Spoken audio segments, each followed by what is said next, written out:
Hello दोस्तों, नमस्कार। Education point YouTube channel में आपका पुनः स्वागत है। आज फिर से गणित विषय क्लास 10th के गणित विषय से प्रीवियस ईयर्स क्वेश्चंस की सीरीज 4 लेकर के आए हैं। इसमें भी हम लोग रियल नंबर चैप्टर से ही कुछ क्वेश्चंस देखेंगे और वैसे क्वेश्चंस है जो खास के बिहार बोर्ड 2025 में जो एग्जाम देने वाले बच्चे हैं उनके लिए बहुत ही इंपॉर्टेंट क्वेश्चन। तो हम लोग बिना समय को बर्बाद किए हुए क्वेश्चन की तरफ चलते हैं। सबसे पहला क्वेश्चन है, ध्यान दीजिएगा आप लोग। सबसे पहला क्वेश्चन है कि निम्न में कौन सा परिमेय संख्या है। ध्यान दीजिए, निम्न में कौन सा परिमेय संख्या है। तो सबसे पहले परिमेय संख्या को हम लोग समझेंगे कि परिमेय संख्या वैसी संख्या होती है जो p बाई क्यू के रूप में हो, जहां p और q दोनों पूर्णांक हो। p और q दोनों क्या हो? पूर्णांक हो। और ये भी ध्यान रखना है कि पूर्णांक जो है q का मान 0 नहीं होना चाहिए, अर्थात हर में 0 नहीं होना चाहिए। अंश में 0 हो भी सकता है, नहीं भी हो सकता है, लेकिन हर में 0 नहीं होना चाहिए। तो सबसे पहला ऑप्शन दिया हुआ है पाई। तो पाई के बारे में जान लीजिए। पाई का मान ऐसे 22/7 हम लोग मान करके चलते हैं और 22/7 लगभग होता है, लेकिन पूरी तरह से ये इसका मान 22/7 नहीं होता है। और इसका जब हम लोग दशमलव निरूपण करते हैं तो दशमलव में अशांत अनावर्ती होता है जो अपरिमेय संख्या है। तो ये हमेशा याद ही रखिए कि पाई हमेशा अपरिमेय संख्या है, जबकि इसमें कह रहा है इनमें कौन सा परिमेय संख्या है, तो पाई होगा नहीं, पाई अपरिमेय संख्या है। दूसरा है √7। √7 में भी देखिए 7 का पूरा वर्गमूल नहीं निकलेगा, अर्थात 7 का पूरा वर्गमूल नहीं निकलेगा, मतलब कि इसका मान पूर्णांक के रूप में नहीं निकलेगा या परिमेय संख्या के रूप में नहीं निकलेगा, तो ये भी परिमेय संख्या नहीं है। यहां देखिए √16 का पूरा वर्गमूल निकल रहा है 4, जबकि 25 का भी पूरा वर्गमूल निकल रहा है 5। तो इसका मान हो गया 4/5, और 4/5 जो कि 4 भी पूर्णांक है और 5 भी पूर्णांक है, तो ये पूर्णांक बटा पूर्णांक हो गया, अर्थात ये परिमेय संख्या है। तो √16/25 जो होगा ये परिमेय संख्या होगी। तो ये इसका आंसर सी सही होगा। अब हम लोग थोड़ा डी को भी चेक कर लेते हैं। डी में है 3√3/√2। अब देखिए √3 का भी पूरा वर्गमूल नहीं निकलेगा और √2 का भी पूरा वर्गमूल नहीं निकलेगा, मतलब ये भी अपरिमेय संख्या और ये भी अपरिमेय संख्या है। तो अपरिमेय संख्या बटा अपरिमेय संख्या भी अपरिमेय संख्या ही होती है अगर एक दूसरे से विभाजित नहीं हो तो ये भी परिमेय संख्या नहीं होगी। तो परिमेय संख्या हो जाएगी ऑप्शन सी √16/25। चलिए अगला क्वेश्चन है, यदि n एक प्राकृतिक संख्या है तब √n क्या होगा। अब जरा ध्यान देखिए, प्राकृतिक संख्या अर्थात इसको हम लोग प्राकृत संख्या भी कहते हैं, प्राकृत संख्या भी कहते हैं। प्राकृत संख्या, प्राकृतिक संख्या का दूसरा नाम प्राकृत संख्या भी है, इंग्लिश में इसको हम लोग नेचुरल नंबर कहते हैं। और प्राकृत संख्या क्या होती है? प्राकृत संख्या होती है 1, 2, 3, 4, 5, ये सभी प्राकृत संख्या होती है। अब कह रहा है कि अगर n का मान प्राकृत संख्या हो, मतलब 1, 2, 3, 4, 5 हो, तो √n क्या होगा, अर्थात इसमें अगर हम रूट लगा देंगे तो क्या होगा। तो रूट लगा देंगे तो जरा ध्यान से देखिए, इसमें अगर हम रूट लगा देते हैं तो √1 का मान पूरा 1 निकल जाता है जो प्राकृत संख्या है। √2 का मान नहीं निकलेगा, मतलब ये अपरिमेय संख्या है, ये भी अपरिमेय संख्या है। इसका मान फिर पूरा 2 निकल जाएगा, यानी प्राकृत संख्या भी है परिमेय संख्या भी है, ये भी अपरिमेय संख्या है। अर्थात अगर n एक प्राकृत संख्या है तो √n क्या निकल रहा है, या तो पूरा प्राकृत संख्या निकल रहा है या फिर अपरिमेय संख्या रह रहा है। अब इसमें ऑप्शन दे रहा है कि हमेशा प्राकृत संख्या है, तो हमेशा तो प्राकृत संख्या है नहीं, ये गलत ऑप्शन है, क्योंकि यहाँ प्राकृत संख्या निकला, यहाँ प्राकृत संख्या निकला 2, लेकिन ये √2 और √3 जो है अपरिमेय संख्या हो गया। कह रहा है हमेशा अपरिमेय संख्या होती है, नहीं, हमेशा अपरिमेय संख्या भी नहीं है। जैसे √2 अपरिमेय है, √3 अपरिमेय है, लेकिन √1 जो है ये पूरा प्राकृत संख्या, ये भी पूरा पूरा प्राकृत संख्या है। तो हमेशा अपरिमेय भी नहीं है, हमेशा परिमेय संख्या है नहीं, ये भी नहीं है। एक तो परिमेय संख्या हो सकता है क्योंकि इसके बटा में एक लगा देंगे तो 1/1 परिमेय संख्या है, 2 भी परिमेय संख्या है, बटा में एक लगा देंगे तो 2/1 परिमेय संख्या है। लेकिन √2 परिमेय संख्या नहीं है, √3 परिमेय संख्या नहीं है, √5 परिमेय संख्या नहीं है, तो ये भी नहीं होगा। अगला है कभी प्राकृतिक संख्या और कभी अपरिमेय संख्या, हाँ ये सही होगा, ऑप्शन डी सही होगा। जरा यहाँ देखिए, सीधे 1 निकला तो प्राकृतिक संख्या है, √2 निकला तो अपरिमेय संख्या है, √3 है अपरिमेय संख्या है। इसी तरह से √4 का मान 2 निकला तो ये प्राकृतिक संख्या है, √5 अपरिमेय संख्या है। तो जब भी हम कोई n प्राकृतिक संख्या को √n के रूप में लिखते हैं तो या तो प्राकृतिक संख्या यानी प्राकृतिक संख्या आती है या अपरिमेय संख्या आती है। तो कभी प्राकृतिक संख्या होगी कभी अपरिमेय संख्या होगी, तो ऑप्शन डी सही होगा। चलिए अगला क्वेश्चन है, संख्या रेखा पर प्रत्येक बिंदु प्रदर्शित करता है। जरा देखिए, संख्या रेखा पर जो बिंदु होती है वो किसको प्रदर्शित करता है? तो ध्यान दीजिएगा, संख्या रेखा पर जो बिंदु हम लोग बैठाते हैं, जैसे मान लीजिए ये संख्या रेखा है, बीच में होता है 0, इधर होता है 1 माइनस में और इधर होता है 1 प्लस में, फिर इसी तरह 2 3 प्लस में चलता है, इधर माइनस में, इधर माइनस में 1 2 3 चलता है, इधर प्लस में 1 2 3 चलता है। तो अब इसके बीच में भी जो बिंदु है, कहीं भी बिंदु जो ले लेते हैं वो बिंदु, या इस 0 पर है सो बिंदु, चाहे इधर 1 की तरफ है सो बिंदु, ये किस चीज को प्रदर्शित करता है? तो ध्यान से देखिएगा, तो ये बिंदु जो है अगर -1 पर है तो पूर्णांक है, अगर 0 पर है तो पूर्ण है, अगर 1 पर है तो प्राकृत भी है, अगर इसके बीच में आ गया, अगर दशमलव में आ गया 0.5, तो इसको अगर दशमलव हटा के बटा में बदलेंगे तो 1 0 आएगा, यानी 5 दूना 10 कटेगा तो 1/2 आएगा, तो परिमेय हो जाएगा। और कहीं कहीं ऐसा भी होता है, जैसे √2 का मान भी अगर हम बैठाएंगे तो इसमें कहीं ना कहीं संख्या रेखा पर √2 का भी मान होगा, यानी अपरिमेय भी संख्या होगा। यानी कि संख्या रेखा पर जो भी संख्याएं होती है वो प्राकृत भी हो सकता है, पूर्ण भी हो सकता है, पूर्णांक भी हो सकता है, परिमेय भी हो सकता है और अपरिमेय भी हो सकता है। और इस सभी के समूह को हम लोग जानते हैं कि क्या कहते हैं? वास्तविक संख्या कहते हैं। परिमेय संख्या और अपरिमेय संख्या के समूह को वास्तविक संख्या कहते हैं। और परिमेय संख्या के अंतर्गत में ही आता है पूर्ण संख्या, प्राकृत संख्या, पूर्णांक संख्या, ये सभी आ जाता है।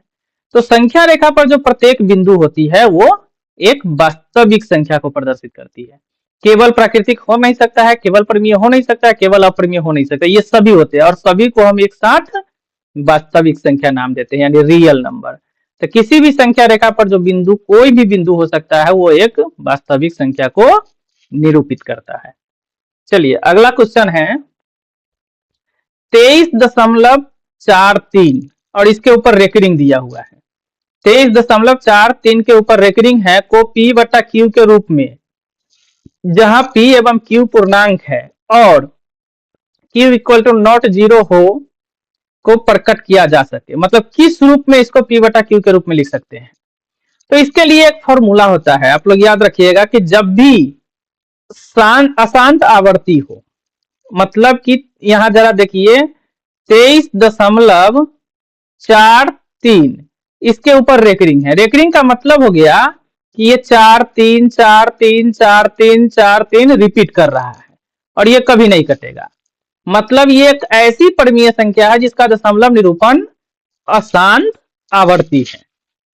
तो ऐसी संख्या को जब हम लोग दशमलव के रूप में P/Q के रूप में अगर बदलते हैं, अगर हम परिमेय संख्या के रूप में लिखते हैं, तो इसका फॉर्मूला होता है कि पहले क्या करेंगे, जो संख्या है उस पूरे को लिख देंगे दशमलव हटा करके, यानी 23.43 को सीधे 2343 पूरा लिख देंगे। फॉर्मूला होता है कि दशमलव और रेकरिंग को हटा करके लिखी सभी अंकों से बनी कुल संख्या जो होगी वो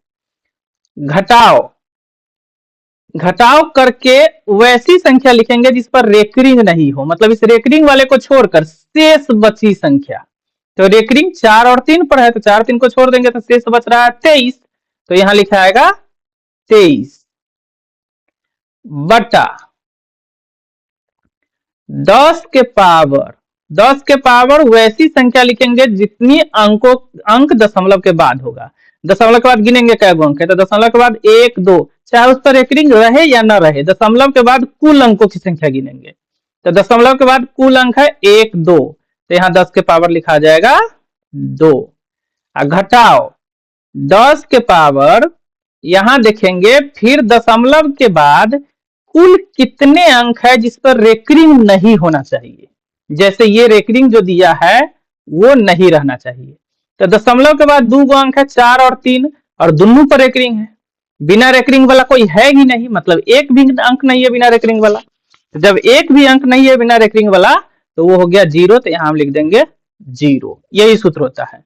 पहले कुल अंक लिख देंगे दशमलव को हटा के, घटाओ दशमलव ये जिस पर रेकरिंग रहेगा उसको छोड़ के बाकी अंकों से बनी हुई संख्या लिख देंगे। अब बटा 10 के पावर उतने अंक लिखेंगे जितने दशमलव के बाद कुल अंक होगा। घटाओ 10 के पावर उतने अंक लिखेंगे जितने दशमलव के बाद अंक होगा और जिस पर रेकरिंग नहीं होगा। तो रेकरिंग बिना रेकरिंग वाला इसमें कोई संख्या नहीं है, यानी 0 है। अब इसको सॉल्व कर देंगे।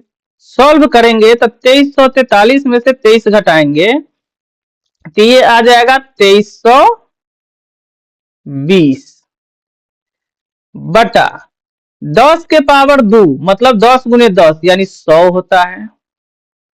घटाओ 10 के पावर 0, तो किसी भी चीज के पावर अगर 0 हो तो उसका वैल्यू 1 होता है, तो 1 लिखेंगे।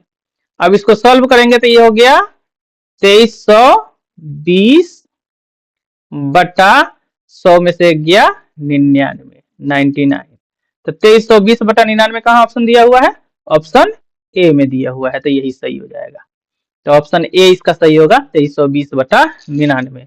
इस फॉर्मूला को आप लोग याद रखिएगा कि कभी भी रेकरिंग वाला संख्या दिया हो और उसको पी बाई क्यू के रूप में बदलना हो तो पहले कुल अंकों से बनी संख्या लिख देंगे, घटाओ वैसे दशमलव के बाद वैसे अंकों की संख्या लिखेंगे, सॉरी जिस पर रेकरिंग रहेगा उसको छोड़कर शेष अंकों से बनी संख्या लिखेंगे। अब बटा 10 के पावर उतने अंक लिखेंगे जितने दशमलव के बाद अंकों की संख्या हो, और घटाओ 10 के पावर फिर वैसी संख्या लिखेंगे जो दशमलव के बाद हो परंतु उस पर रेकरिंग नहीं हो। ये सूत्र पर बैठा देंगे और इसको सॉल्व कर देंगे, जितना मान आएगा वही आंसर हो जाएगा। तो इसका आंसर हो जाएगा ऑप्शन ए 2320 बटा 99।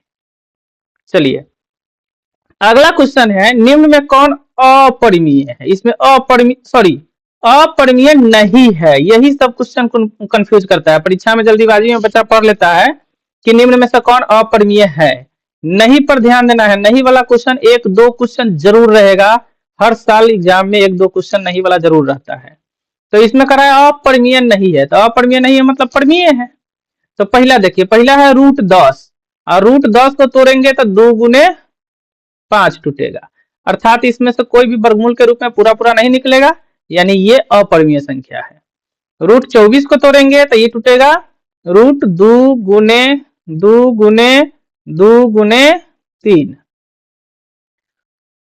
अब इसको सॉल्व करेंगे तो 2 को 2 के बदला 1 को 2 बाहर निकल जाएगा और रूट में 6 बच जाएगा। ये भी पूरा पूरा मान नहीं निकल रहा है, मतलब ये भी अपरिमेय संख्या है। √35 इसको तोड़ेंगे तो रूट अंदर 3 गुने 5 5 गुने 7 निकलेगा, तो 5 गुने 7 निकलेगा, तो इसका भी पूरा पूरा वर्गमूल नहीं निकलेगा, अर्थात ये भी अपरिमेय संख्या है। √121 को तोड़ेंगे तो ये टूटेगा रूट अंदर 11 गुने 11। अब देखिए 2 को 11 के बदला 1 को 11 पूरा बाहर निकल जाता है, इसके बटा में 1 लगा सकते हैं, तो 11/1 एक परिमेय संख्या है, मतलब ये अपरिमेय नहीं है। पहला भी अपरिमेय है, दूसरा भी अपरिमेय है, तीसरा भी अपरिमेय है, चौथा जो है ये अपरिमेय नहीं है। और वही हमको ढूंढना भी है कि अपरिमेय कौन नहीं है। तो इसका सही आंसर हो जाएगा ऑप्शन डी, √121 अपरिमेय नहीं है। अगला क्वेश्चन है π/3 है, मतलब π/3 क्या है। तो पहले तो ये जान लीजिए, हमेशा याद रखना है कि पाई जो होती है वो अपरिमेय संख्या होती है। क्या होती है, अपरिमेय संख्या होती है, ये याद रखिए हमेशा। पाई जो है वो अपरिमेय संख्या है, और अपरिमेय संख्या में किसी भी परिमेय संख्या से भाग दे, 3 से 5 से 7 से कुछ भी कोई भी संख्या से अगर भाग देंगे तो वो अपरिमेय संख्या ही प्राप्त होगी। और ये अपरिमेय संख्या ऑप्शन बी में दिया हुआ है, तो ये सही हो जाएगा, यानी π/3 अपरिमेय संख्या है। अगला क्वेश्चन है 8 के पावर 0 गुने 2 के पावर 0 का मान क्या होगा। बहुत आसान सा क्वेश्चन है। 8 के पावर 0 गुने 2 के पावर 0, तो जरा देखिए, अभी थोड़ी देर पहले हम बताए थे कि जब किसी भी चीज के पावर 0 हो तो उसका मान 1 होता है। 8 के पावर 0 है तो इसका मान 1 होगा, गुने 2 के पावर 0 है तो इसका मान भी 1 होगा, और 1 में 1 से गुना करेंगे तो इसका मान 1 आएगा। और 1 चूंकि ऑप्शन बी में दिया हुआ है, इसलिए इसका सही आंसर हो जाएगा ऑप्शन बी 1। हमेशा याद रखिए x to the power 0 equal to 1, यानी किसी भी चीज के पावर 0 हो तो उसका मान 1 होता है। चलिए, तो इसका सही आंसर हो जाएगा ऑप्शन बी 1। अगला क्वेश्चन है प्रत्येक परिमेय संख्या होती है, मतलब प्रत्येक परिमेय संख्या क्या होती है। एक प्राकृत संख्या होती है, एक पूर्ण संख्या होती है, एक पूर्णांक होती है, या एक वास्तविक संख्या होती है। तो जरा ध्यान देखिए, परिमेय संख्या जो है वो हमेशा p/q के रूप में, जैसे 2/3, 3/4 इस रूप में होती है। अब प्राकृत संख्या जो है वो बटा के रूप में होती नहीं है, 2/3 प्राकृत हो नहीं सकता है। पूर्ण संख्या भी जो है वो भी बटा के रूप में नहीं होती है, पूर्ण संख्या भी 0, 1, 2, 3, 4 चलती है। पूर्णांक संख्या जो है वो भी बटा के रूप में नहीं होती है, ये निगेटिव में भी होता है, पॉजिटिव में भी होता है, लेकिन बटा के रूप में p/q के रूप में नहीं रहता है। तो ये तीनों नहीं होगा। वास्तविक संख्या होती है, वास्तविक संख्या परिमेय संख्या भी होती है और अपरिमेय संख्या भी होती है। तो इसका सही आंसर हो जाएगा एक वास्तविक संख्या, यानी प्रत्येक परिमेय संख्या एक वास्तविक संख्या होती है। और इतना जान लीजिए, वास्तविक संख्या की परिभाषा ही होती है कि परिमेय संख्या एवं अपरिमेय संख्या, परिमेय संख्या एवं अपरिमेय संख्या के समूह को वास्तविक संख्या कहते हैं। तो परिमेय संख्या जितनी होगी वो सभी वास्तविक संख्या होगी। अगला क्वेश्चन है 22/7 क्या है। 22/7 एक है क्या। देखिए, यहां मान दिया हुआ है 22/7, तो ये भी एक पूर्णांक है, ये भी एक पूर्णांक है, तो ये हो जाएगा परिमेय संख्या, क्योंकि p/q के रूप में रहे तो वो परिमेय संख्या होती है। लेकिन इसी में अगर पाई पूछ दे कि पाई क्या है, तो पाई जो है अपरिमेय है। क्यों अपरिमेय है? क्योंकि इसका एक्यूरेट मान 22/7 नहीं होता है, इसका मान जो पाई का मान लगभग 22/7 होता है, लगभग। ऐसे इसका हम लोग मान निकालते 22/7 होता है, मान कर चलते हैं 22/7, लेकिन 22/7 होता नहीं है। जब इसका दशमलव निरूपण करते हैं तो अशांतनावर्ती होता है, कभी कटता ही नहीं है। इसीलिए पाई अपरिमेय संख्या है, लेकिन 22/7 जो है वो परिमेय संख्या है। तो इसका 22/7 क्या है, इसमें पूछ रहा है 22/7 क्या है, तो 22/7 जो है, चलिए 22/7 क्या है, एक परिमेय संख्या है, याद रखना है। अगला क्वेश्चन है एक परिमेय संख्या और एक अपरिमेय संख्या का योगफल क्या होती है। एकदम इजी क्वेश्चन है। कोई भी परिमेय संख्या हो और उसमें अपरिमेय संख्या को जोड़ेंगे तो हमेशा मान जो आती है अपरिमेय संख्या ही होती है। जैसे 3 है, इसमें √2 को जोड़ेंगे तो ये हो जाएगा 3 + √2 ही रहेगा, यानी अपरिमेय संख्या है। तो जो भी परिमेय संख्या हो एक अपरिमेय संख्या हो, जब परिमेय संख्या में अपरिमेय संख्या को जोड़ेंगे तो उसका मान हमेशा अपरिमेय संख्या होती है। तो इसका ऑप्शन बी अपरिमेय संख्या सही होगा। चलिए, लाइक, शेयर और सब्सक्राइब का पेज आ गया। आप लोग हमारे वीडियो को देखते हैं, अच्छा लगता है तो लाइक कीजिए, शेयर कीजिए और सब्सक्राइब कीजिए, ताकि हम और भी अच्छे अच्छे वीडियो आपके लिए लेकर के आए और इससे आपको बहुत लाभ हो। इसलिए हमारे चैनल को लाइक कीजिए, शेयर कीजिए और सब्सक्राइब कीजिए। अगला क्वेश्चन है 2 अपरिमेय संख्याओं, जरा ध्यान दीजिए, 2 अपरिमेय संख्या, एक है 3 + √5 और एक है 3 - √5। अगर इसका गुना करेंगे तो गुणनफल क्या होगा, परिमेय होगा कि अपरिमेय होगा, कि अपरिमेय और परिमेय दोनों होगा, या इनमें से कोई नहीं होगा। तो जरा ध्यान दीजिए, इसको हम सॉल्व करते हैं। 3 + √5, अब इसमें गुना करना है 3 माइनस रूट 5 से। तो इसको सिंपली हम लोग a plus B into A minus B के रूप में गुना कर सकते हैं। इसको a मान लेंगे, इसको b मान लेंगे, तो ये प्लस बी है, ये माइनस बी है, तो ये हो जाएगा सीधे ए square minus B square. A plus B into A minus B बराबर ए स्क्वायर माइनस बी स्क्वायर। तो 3 का स्क्वायर होता है 9 माइनस रूट 5 का स्क्वायर हो जाएगा रूट 25। तो ये 9 का 9 रहेगा और रूट 25 का मान 5 होता है। 9 में से 5 घटेगा तो 4 आएगा। और 4 एक पूर्ण संख्या निकल गई, यानी प्राकृत के रूप में। इसको बटा में 1 लगा देंगे तो ये परिमेय संख्या बन जाएगा, अर्थात रूट 3 प्लस रूट 5 और रूट 3 माइनस रूट 5 का गुणनफल एक परिमेय संख्या होगी। एक चीज और बता देते हैं, अगर मान लेते हैं सूत्र याद नहीं रहता है तो इसको गुना भी आप करके देख सकते हैं। जैसे 3 प्लस रूट 5 और गुने 3 माइनस रूट 5 है। इसको जब गुना करेंगे तो हम गुना भी कर सकते हैं। जैसे पहले 3 से इस दोनों में गुना करेंगे, तो 3 से 3 में गुना करेंगे तो 3 तिहाई 9 होगा। फिर ये प्लस में है और ये माइनस में है तो माइनस हो जाएगा। 3 से रूट 5 में गुना करेंगे तो 3 रूट 5 हो जाएगा। अब फिर रूट 5 से दोनों में गुना करेंगे तो ये रूट 5 में रूट 3 से गुना करेंगे, ये भी प्लस में ये भी प्लस में, तो प्लस 3 रूट 5 हो जाएगा। अब फिर रूट 5 से रूट 5 में गुना करेंगे तो यहाँ प्लस है यहाँ माइनस है, तो प्लस माइनस माइनस और रूट 5 गुने रूट 5 रूट 25 हो जाएगा। अब इसको सॉल्व करेंगे तो देखिए 3 रूट 5 माइनस में है और ये 3 रूट 5 प्लस में है, तो इससे ये कट जाएगा, तो बच जाएगा 9 माइनस रूट 25। तो ये हो जाएगा 9 माइनस रूट 25 का मान 5, 9 में से 5 घटेगा 4, तो इसको बटा में 1 लगा देंगे, 4 बटा 1, तो दोनों स्थिति में वही मान आया। तो इसका सही आंसर हो जाएगी ए परिमेय संख्या। अगला क्वेश्चन है रूट 64 बटा 81 अब प्लस रूट 16 बटा 9 क्या है? परिमेय है कि अपरिमेय है कि पूर्णांक है कि प्राकृत है?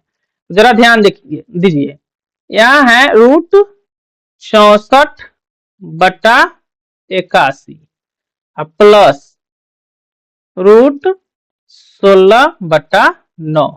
अब इसका मान निकालेंगे तो देखिए रूट 64 का मान भी पूरा पूरा निकल रहा है 8 बटा रूट 81 का मान भी पूरा निकल रहा है 9, अब प्लस रूट 16 का मान पूरा पूरा निकलेगा 4 और रूट 9 का मान पूरा पूरा निकलेगा 3।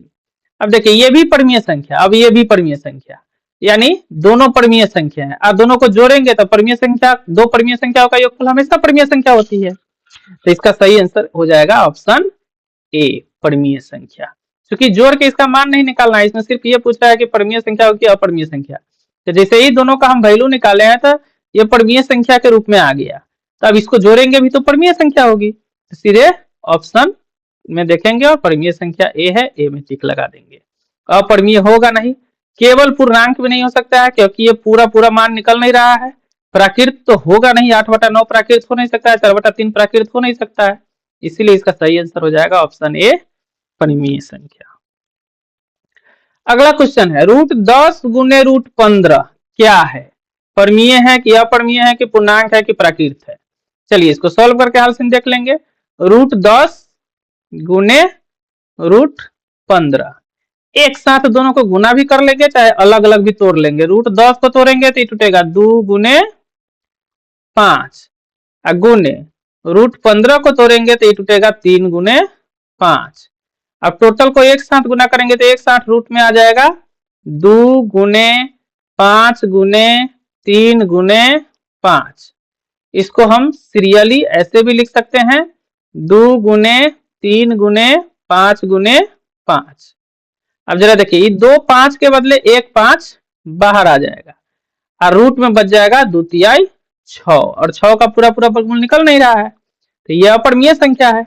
तो एक परिमेय संख्या का अपरिमेय संख्या गुना होता है तो अपरिमेय ही आता है, यानी 5 रूट 6 पूरा अपरिमेय संख्या होगी। क्या होगी? अपरिमेय संख्या। और अपरिमेय संख्या दिया हुआ है ऑप्शन बी में, इसलिए इसका सही आंसर हो जाएगा ऑप्शन बी अपरिमेय संख्या।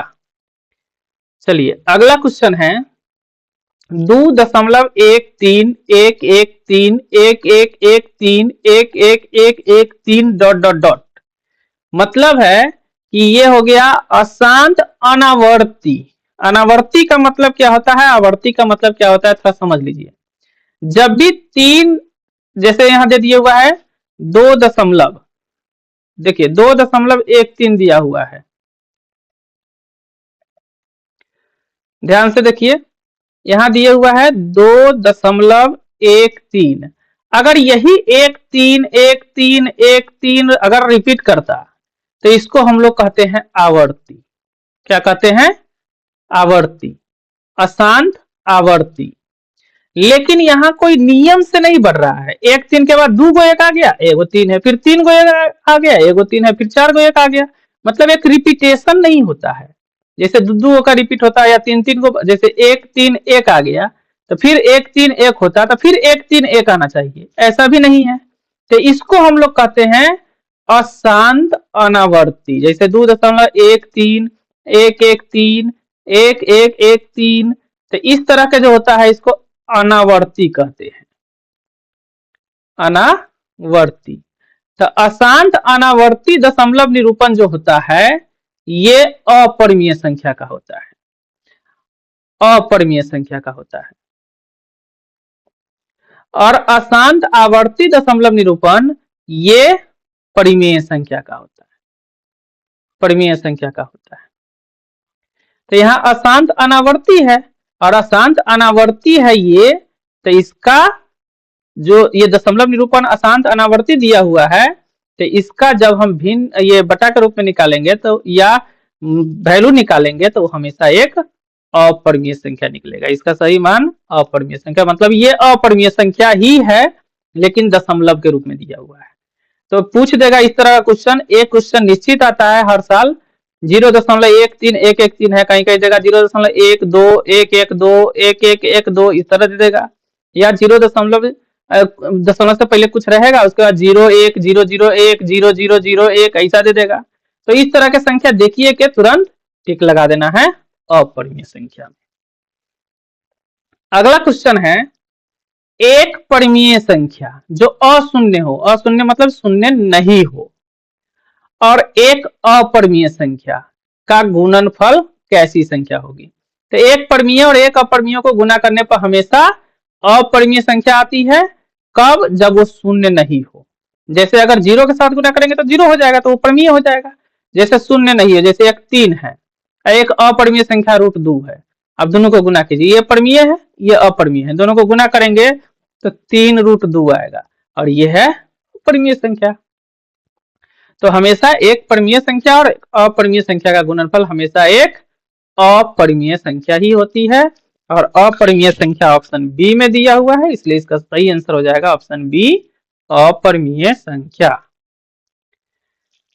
अगला क्वेश्चन है और अंतिम क्वेश्चन है, दो अपरिमेय संख्याओं 3 + √6 और 3 - √5 का गुणनफल क्या होगा। देखिए इससे पहले थोड़ी देर पहले हम बताए थे, उसमें 3 + √5 और 3 - √5 था, मतलब ये दोनों मिल रहा था, ये और ये मिल रहा था। यहाँ नहीं मिल रहा है, नहीं मिल रहा है तो पहले ये दोनों को गुना करके देख लेंगे कि इसको गुना करने पर जो मान आएगा उसका पूरा पूरा वर्गमूल निकल रहा है कि नहीं। अगर निकल जाता है तो परिमेय होगी, नहीं निकलेगा तो अपरिमेय होगी। तो इसको भी हम इसको गुना ही कर देंगे, जब b का मान नहीं मिलेगा तो 3 + √6 गुने 3 - √5 है, इस दोनों को गुना करके ही देख लेंगे। तो ऐसे भी √6 खाली लास्ट वाला दोनों को √6 और √5 को गुना कर लेंगे, तो √6 और √5 का गुना √30 होता है, 30 का पूरा पूरा वर्गमूल नहीं निकलता है, तो सीधे अपरिमेय संख्या होगी, टिक लगा देना है। लेकिन सॉल्व करके भी देख सकते हैं। जैसे 3 से पहले ही दोनों में गुना करेंगे, तो 3 से 3 में गुना करेंगे तो 3 × 9 घटाओ 3 से √5 में गुना करेंगे तो 3√5। अब देखिए फिर √6 से 3 में गुना करेंगे तो ये √6 है, ये 3 है, दोनों प्लस में है तो +3√6, और √6 से √5 में गुना करेंगे तो प्लस माइनस माइनस 6 × 5 30, रूट 30 हो गया। अब देखिए सब में अलग अलग, ये 3 रूट 5 आ गया, ये 3 रूट 6 है, इसका भी 6 का भी पूरा पूरा वर्गमूल नहीं निकलेगा, रूट 30 का भी नहीं निकलेगा। तो अगर इसको थोड़ा और बढ़ाते भी है तो 9 minus 3 root 5 minus 3 root 6 minus root 30 को भी तोड़ेंगे तो 2 गुने 3 गुने 5 टूटेगा, यानी यू भी अंदर में नहीं निकलेगा, 2 गुने 3 गुने 5 टूटेगा। तो ये पूरा अपरिमेय संख्या है, इसलिए इसका सही आंसर हो जाएगा ऑप्शन बी, अपरिमेय संख्या। जब भी इस तरह का क्वेश्चन रहे तो जैसे ही इन दोनों को देखेंगे, रूट 6 और रूट 5 गुना करने पर पूरा रूट 30 आ गया और 30 का वर्गमूल नहीं निकल रहा है, तो बाकी देखेंगे ही नहीं, सीधे टिक लगा देंगे अपरिमेय संख्या। चलिए, थैंक्स फॉर वॉचिंग। आगे इसके लिए लाइक, सब्सक्राइब और शेयर। अगर हमारा वीडियो अच्छा लगता है तो हमारे वीडियो को लाइक कीजिए, शेयर कीजिए और सब्सक्राइब कीजिए। और खासकर वैसे विद्यार्थी के लिए बता दें जो 2026 में 10वीं क्लास के बोर्ड परीक्षा देंगे, उनके लिए हम डिटेल क्लास लाने जा रहे हैं इस साल 2025 के बोर्ड परीक्षा के बाद। इसलिए हमारे वीडियो को सब्सक्राइब कर लीजिए, ताकि जब भी हम डिटेल क्लास लाए, अच्छे से क्लास लाए, आप लोगों को क्लास मिलता रहे और आप उसका बहुत बहुत लाभ उठा सके। तब तक के लिए मन लगा के पढ़िए। धन्यवाद। फिर से मिलेंगे अगले वीडियो में अगले क्वेश्चन के साथ।